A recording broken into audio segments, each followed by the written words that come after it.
स्वागत है आपका हमारे इस वीडियो पे। दोस्तों, आज हम लोग बात करने वाले हैं रेलवे स्टॉक्स के बारे में। कौन ऐसी कंपनी है जो रेलवे को सर्विस देती है, मतलब रेलवे के लिए काम करती है, और रेलवे के बहुत ऐसे कंपोनेंट है जो वो मैन्युफैक्चरिंग करती है और रेलवे को सर्विस देती है। आज हम लोग ऐसे 5 स्टॉक्स के बारे में रेलवे के जानेंगे जो इन द फ्यूचर अच्छा कर सकती है। तो इस वीडियो को आप लोग एजुकेशन पर्पस से लीजिएगा। तो जो स्टॉक्स का मैं बात करने वाला हूँ फंडामेंटली ठीक ठाक है, मतलब इन द फ्यूचर अच्छा कर सकती है। आप लोग अपना ऑन एनालिसिस कीजिएगा इन स्टॉक्स पे और देखिएगा क्या इसमें कुछ ऐसा की पॉइंट है जो in the future multibagger बन सकता है कि नहीं। तो आज हम लोग बात करने वाले हैं 5 ऐसे रेलवे स्टॉक्स के। तो 5 स्टॉक्स में जो 5वां स्टॉक है वो है टीटागढ़ रेलवे सिस्टम, जो फिलहाल अभी 1273 रुपये पे ट्रेड कर रहा है, जिसने 1 डे पे इसने 5% का रिटर्न दिखाया है और 5 दिन में 17%, 1 मंथ में इसने दिखाया 29% और 6 मंथ में इसने 36% दिखा रही है। तो ये कंपनी फंडामेंटली बहुत अच्छी है। सबसे पहले अगर इसका हम लोग बात करें तो ये कंपनी जो है टीटागढ़ रेलवे बनाती क्या है, क्या काम करती है। ये passenger coach, metro train, electricals, steel casting और स्पेशलिस्ट इक्विपमेंट जो होती है, ब्रिज, सिर्फ ये सब कंपनी बनाती है। डोमेस्टिक एंड एक्सपोर्ट मार्केट, मतलब इंटरनेशनली ये अपने प्रोडक्ट को एक्सपोर्ट भी करती है। तो ये जो है ये रेलवे इसका बहुत बड़ा ग्राहक है, तो रेलवे के लिए तो ये काम करती ही है। साथ में अदर कंट्रीज़ को एक्सपोर्ट करती है। ये श्रीलंका को कोच का ज़रूरत पड़ता है, बांग्लादेश को कोच का ज़रूरत पड़ता है, तो टीटागढ़ रेलवे कोच एक्सपोर्ट भी करती है। तो टीटागढ़ जो कंपनी है ये बेसिकली कोच मैन्युफैक्चरिंग का काम करती है। तो इंडिया में बहुत ऐसे ट्रेन्स हैं जो अभी भी पुराने कंडीशन में चल रहे हैं। तो इंडिया में पर डे 13,000 से भी ज़्यादा ट्रेनें चलती है, ठीक है। तो इंडिया में जो ट्रेनें हैं वो डिज़ाइन जो है उसका आउटडेटेड है, तो बहुत जल्दी से रेलवे अपने पुराने ट्रेन्स को बदल के वंदे भारत जैसे और अमृत भारत जैसे मॉडल पे उसको ला रही है। तो बहुत ज़्यादा चांसेस है कि जितने भी पुराने रेलवे के कोचेस है उसको रिप्लेस किया जाएगा नए कोचेस के साथ। तो इस कंपनी को बहुत ज़्यादा ऑर्डर मिलेगा जिसका, और इसका काफ़ी फ़ायदा होगा। ये कंपनी मेरे रडार में है। तो हम लोग दूसरा कंपनी का बात करते हैं जो रेलवे को अपना प्रोडक्ट सप्लाई करती है। इस लिस्ट का चौथा कंपनी है रेल विकास निगम लिमिटेड, जो आप लोग स्क्रीन पे देख रहे हैं। देखिए ये 300 पे ट्रेड कर रहा है। इसने देखिए शुक्रवार को, मतलब फ्राइडे को, इसने 7% के करीब का रिटर्न दिखाया है और 5 डेज में इसने 16% का रिटर्न और 1 मंथ में 15% और 6 मंथ में 81%, जो कि बहुत अच्छा रिटर्न होता है। ये भी कंपनी काफ़ी ज़्यादा बूम में है और इसका जो न्यूज़ मार्केट में चल रहा है, असल में ये करती क्या है, ये प्रोजेक्ट इंफ्रास्ट्रक्चर जो होता है रेलवे का उसको डेवलप करने में हेल्प करती है, रेलवे के लिए ये काम करती है। तो चलिए इसका फंडामेंटल हम लोग चेक करते हैं, कंपनी का फंडामेंटली कंपनी कितनी स्ट्रांग है। तो देख सकते हैं रेल विकास, जो कि इसका मार्केट के 62,478 करोड़ का है। तो ये बेसिकली ये कंपनी रेलवे के लिए ब्रिजेस बनाती है और न्यू लाइंस और इलेक्ट्रिफिकेशन का काम करती है। तो इसका जो ऑर्डर बुक है हमेशा भरा हुआ होता है। तो ये कंपनी देखिए 300 पे ट्रेड कर रहा है, लेकिन इसका बुक वैल्यू है जो कि बहुत कम है। मतलब ये समझिए 9 गुना ज़्यादा पे ट्रेड कर रहा है अभी, ठीक है, क्योंकि इसका डिमांड बहुत ज़्यादा है। लोग इस शेयर को बहुत ज़्यादा खरीदना चाहते हैं, इसलिए इसका पीवी रेशियो भी बहुत हाई होगा। देखिए, हाँ, देखिए 45 के करीब इसका पीवी रेशियो है, 45 का इसका पी रेशियो। इसका क्वार्टरली सेल का भी बात करें तो ये थोड़ा सा बीच में डाउन हुआ था, उसके बाद ये सस्टेन, मतलब कुछ ज़्यादा सेल बढ़ा नहीं है लेकिन घटा भी नहीं है, ठीक है। सेल वाइज एक्सपेंस ठीक है, कंपनी प्रॉफिटेबल है, कंपनी का ऑपरेटिंग प्रॉफिट मार्जिन बहुत कम है। मेरे हिसाब से कम इसको डबल डिजिट में होना चाहिए।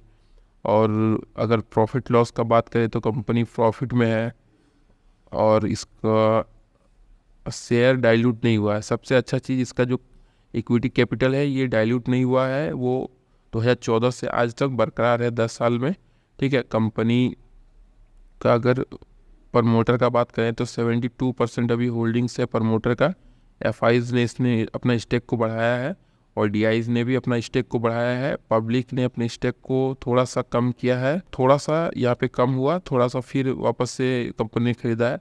इसका प्रमोटर कौन है, तो इसका प्रमोटर इंडिया, मतलब सरकार इसका प्रमोटर है, प्रेसिडेंट ऑफ इंडिया, मतलब गवर्नमेंट ऑन कंपनी है। तो ये कंपनी मुझे, अगर मोदी गवर्नमेंट वापस से आती है तो ये सब कंपनी सूट अप करेगी हमको लगता है। ठीक है, अब हम लोग नेक्स्ट स्टॉक का बात करते हैं। तो रेलवे सेक्टर की तीसरी कंपनी है Indian railway canteen and tourism corporation, मतलब IRTC। ठीक है, ये एक दिन में इसने 5.5% से भी ज़्यादा का रिटर्न दिखाया है। ठीक है, 5 डेज में 10%, 1 मंथ में इसने 10% के करीब का रिटर्न दिखाया है, 6 मंथ में 56% का रिटर्न, और 1 ईयर में 78% का रिटर्न, जो कि ठीक ठाक रिटर्न है अगर कंपेयर करें तो। लेकिन ये जो सेक्टर है ये बढ़ने वाला है, ये घटने वाला नहीं है, क्योंकि रेलवे चाहे कितना भी डेवलप करे, लोग खाना खाएंगे ही, और रेलवे में टिकट बुक करने का जो भी कॉन्ट्रैक्ट है इसी के पास है, तो खाना और टिकट बिना बुक ट्रेन चलेगा नहीं। तो ये एक सेफ जोन मुझे लगता है। तो इसका अगर हम लोग फंडामेंटल चेक करें, अगर इसका मार्केट कैप का बात करें तो ये एक लार्ज कंपनी है का मार्केट कैप 20,000 करोड़ से ज़्यादा होता है, वो लार्ज कैप कंपनी के गिनती में आता है। तो ये एक लार्ज कैप कंपनी है। ये क्या कम करती है इसके नाम से ही पता चल रहा है। एंड टूरिज्म कॉरपोरेशन, मतलब टिकट जो आप बुक करते हैं वो IRCTC के ऐप से आप लोग बुक करते होंगे, और जो खाना फूड का ऑर्डर आप लोग इसके ऐप से भी दे सकते हैं। गवर्नमेंट ऑन कंपनी है, मतलब इसका जो मालिक है वो गवर्नमेंट है, खुद है। ठीक है, इस कंपनी का प्रमोटर का होल्डिंग्स मैं आप लोग को थोड़ा दिखा देता हूँ जिससे आप लोग को क्लियर हो। देखिए, इसका भी द प्रेसिडेंट ऑफ इंडिया, मतलब ये गवर्नमेंट ओन कंपनी है, मतलब राष्ट्रपति के जितने भी इंडियन स्टॉक्स हैं वो राष्ट्रपति के नाम से होते हैं, इसलिए यहाँ पे द प्रेसिडेंट ऑफ इंडिया का नाम आ रहा है। ठीक है, FIs ने अपने स्टेक को थोड़ा कम किया, फिर वापस से बढ़ाया है, और DIs ने भी अपना स्टेक को बढ़ाया है। ये कंपनी फंडामेंटली ठीक है, प्रॉफिटेबल है, और सारा कुछ मैंने देखा हुआ है। तो अब हम लोग पढ़ते हैं दूसरा स्टॉक्स के बारे में। देखिए, ये है दूसरी कंपनी जो फिलहाल 714 रुपये पर ट्रेड कर रहा है। देखिए, इसने एक दिन में लगभग 8% के करीब का रिटर्न दिया है, जो कि बहुत ज़्यादा होता है। और 5 डेज़ में 11%, 1 मंथ में इसने 9%, और 6 मंथ में 52% का रिटर्न, और 1 ईयर में इसने 83% का रिटर्न दिया है। देखिए, ये 17,172 करोड़ों की कंपनी है, जिसका बुक वैल्यू काफ़ी कम है और करंट वैल्यू काफ़ी ज़्यादा है। ये कंपनी क्या करती है यहाँ पे आप लोग पढ़ सकते हैं। देखिए, ये कंपनी कोचेस बनाती है, लोकोमोटिव्स बनाती है, वैगन्स बनाती है, मतलब इंजन बनाती है, रेलवे सेट्स बनाती है, including semi high speed trains का सेट जो होता है वो बनाती है। और ये देखिए एक्सपोर्ट भी करती है थाईलैंड, मलेशिया, इंडोनेशिया जैसे कंट्रीज़ को। ठीक है, ये काफ़ी ज़्यादा चीज़ों में इन्वॉल्व है, रेलवे में, मेट्रो में, एयरपोर्ट में, लैंड फोर्ट में, हाईवेज़ में, रोपवे में, अर्बन प्लानिंग, मतलब ये काफ़ी ज़्यादा बिजनेस में इन्वॉल्व है। कंसल्टेंसी सर्विस से इसका 51% रेवेन्यू आता है। उसके बाद यहाँ पे आप लोग देख सकते हैं 74% कंपनी जोग्राफिकल प्रेजेंस कहाँ कहाँ है, Africa, Latin America, south America and middle east region. 82% India में, अफ्रीका में 15%, एशिया में 2.5%। ठीक है, ऑर्डर बुक देखिए काफ़ी ज़्यादा भरा हुआ है ऑर्डर बुक। तो ये कंपनी इसीलिए मैंने इसको 2 नंबर पे रखा हुआ है। ये कंपनी काफ़ी अच्छी है, इसमें मैं खुद ऑलरेडी इन्वेस्टेड हूँ। टेक्निकल वाइज भी कंपनी स्ट्रांग है, और वो फंडामेंटली भी स्ट्रांग है कंपनी का। अगर हम लोग सेल ग्रोथ बढ़े तो यहाँ पे सेल्स बढ़ रहा है। ठीक है, प्रॉफिट भी है, और सबसे अच्छा बात प्रॉफिट मार्जिन देखिए 25% का मार्जिन है। तो ये कंपनी का और सेल भी काफ़ी बढ़ रहा है। ओवरऑल ये कंपनी मुझे बहुत अच्छी लगी, प्रेसिडेंट मतलब सरकारी कंपनी है। ठीक है, उसके बाद फर्स्ट नंबर की कंपनी है। फर्स्ट नंबर की कंपनी को जो है वो है Indian railway financial corporation limited, जो कि 173 रुपये पर ट्रेड कर रहा है। देखिए, इसने एक दिन में 10% का उछाल दिखाया है, और 5 डेज़ का बात करें तो 18% का उछाल, और 1 मंथ में 22% का उछाल, और 6 मंथ में 127% का उछाल है। ठीक है, इसका अगर हम लोग फंडामेंटल की बात करें तो कंपनी का हम लोग फंडामेंटल चेक कर लेते हैं। IRFC यहाँ पे इंटर करेंगे। देखिए, कंपनी जो है ये एक लार्ज कंपनी है जिसका मार्केट कैप काफ़ी ज़्यादा है। देखिए, करंट वैल्यू 173 का है, और बुक वैल्यू 36.9 का है।